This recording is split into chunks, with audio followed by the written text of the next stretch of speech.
सरसराते हुए जंगल के दिल में, जहाँ दरख्त हल्की हवा के साथ गुनगुनाते थे और जुगनू हर रात रोशनी बखेरते थे, एक नन्हा सा कांटों वाला जानवर रहता था जिसका नाम पीको था। पीको पूरे जंगल का सबसे छोटा हेजहॉग था, इतना छोटा कि कभी कभी गिरता हुआ पत्ता भी उसे चौंका देता और जरा सी तेज हवा उसे गोल करके लुढ़का देती। लेकिन पीको का दिल बहुत बड़ा था और वो अपने जंगल के दोस्तों से बेहद मोहब्बत करता था। एक शाम जब सूरज पहाड़ियों के पीछे छुप रहा था, आसमान ने अजीब सी जामनी रंगत इख्तियार कर ली। स्याह बादल जमा होने लगे और उनमें चमकती हुई बिजली शोर मचा रही थी। परिंदे घबराकर उड़ रहे थे, खरगोश अपनी बिलों में छुप रहे थे। सबको महसूस हो रहा था एक बड़ा तूफान आने वाला है। पीको ने आसमान की तरफ देखा और आहिस्ता से बोला, मुझे तूफान पसंद नहीं, बिजली बहुत चमकती है और गरज बहुत जोर से होती है। वो अपने छोटे से बिल की तरफ बढ़ा जो एक पुराने ओक के तरफ की जड़ के नीचे था। बिल गरम, महफूज और पीको के कद के मुताबिक छोटा सा था।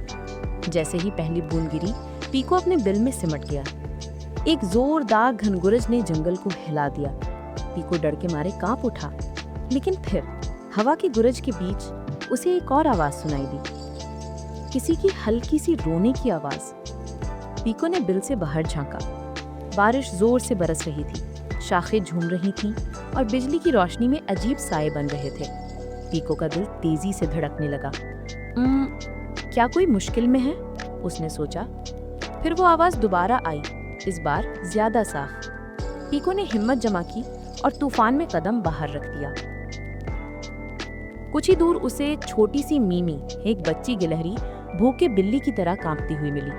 वो एक टूटी हुई टहनी के नीचे सहमी बैठी थी।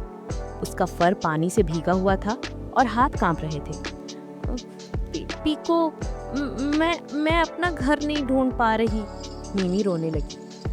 हवा ने मेरी शाख उड़ा दी।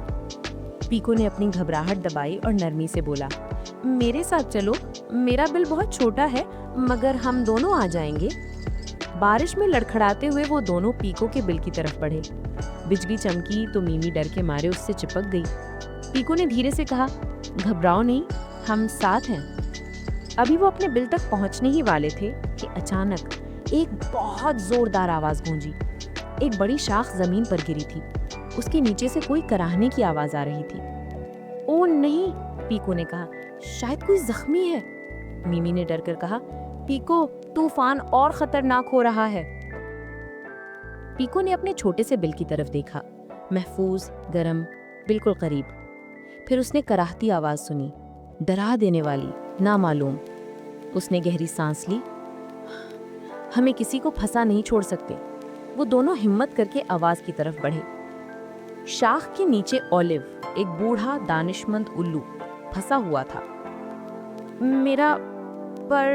मैं फंस गया हूँ, ओलिव दर्द से कराहा। पीको और मीमी ने शाख को धकेलने की कोशिश की मगर वो हिली भी नहीं। हमें और मदद चाहिए, पीको ने फैसला किया। दोस्तों की मदद। मीमी ने चीख कर आवाज लगाई। पीको ने भी जोर से पुकारा। उनकी आवाजें तूफान में गूंजती रहीं। कुछ देर बाद बारिश में से चंद साए नमूदार हुए। 2 खरगोश, एक लोमड़ी और 3 नन्हे चूहे।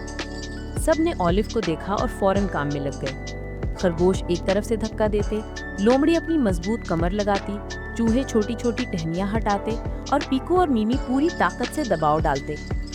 आखिरकार शाख हट गई और ओलिव आजाद हो गया। लेकिन वो कमजोर था और कहने लगा, मैं इस तूफान में उड़ नहीं सकता, मुझे पनाह चाहिए। पीको ने सबकी तरफ देखा, फिर अपने छोटे से बिल की तरफ। वो बहुत छोटा था मगर दिल ने कहा कि यही सही काम है। सब मेरे साथ चलें, पीको ने दलेराना अंदाज में कहा। जब सब पीको के बिल तक पहुंचे तो हैरान रह गए।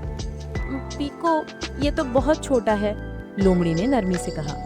पीको ने नजरें झुका ली। मुझे पता है मगर हम सब सिमट कर आ सकते हैं, कोशिश करते हैं। मीमी आगे बढ़ी। अगर पीको इतनी हिम्मत करके हमें बचा सकता है तो हम थोड़ी सी जगह तो बना ही सकते हैं। एक एक करके सब अंदर घुसे। जगह बहुत कम थी मगर थोड़ी देर बाद सब सुकून से बैठ गए। पीको ने अपना नर्म काई वाला बिस्तर मीमी और चूहों को दे दिया ऑलिव को खुश्क दीवार के साथ टिका दिया, खरगोशों के साथ अपना खाना भी बांटा। बाहर तूफान जोरों पर था, अंदर सब महफूज थे। ऑलिव ने मुस्कुराकर कहा, पीको, तुम छोटे जरूर हो, मगर आज रात पूरे जंगल में सबसे बड़ा दिल तुम्हारा है। पीको शर्मा गया। सुबह हुई तो सूरज की रोशनी बिल में दाखिल हुई। बारिश रुक गई थी, परिंदे खुशी से चहचहा रहे थे। सारे जानवर बाहर आए, लंबी सांस ली और मुस्कुराए। मिमी ने पीको को गले लगा लिया। तुमने हम सबकी जान बचाई, पीको ने आहिस्ता से कहा। हमने मिलकर एक दूसरे को बचाया है। उस रात के बाद जब भी जंगल पर स्याह बादल छा जाते, सबको याद आ जाता कि किस तरह एक नन्हे हेजहॉग ने सबसे ज्यादा बहादुरी दिखाई। बहादुरी ये नहीं कि आप नहीं डरते, बल्कि ये कि आप खौफ के बावजूद दूसरों की मदद करते हैं।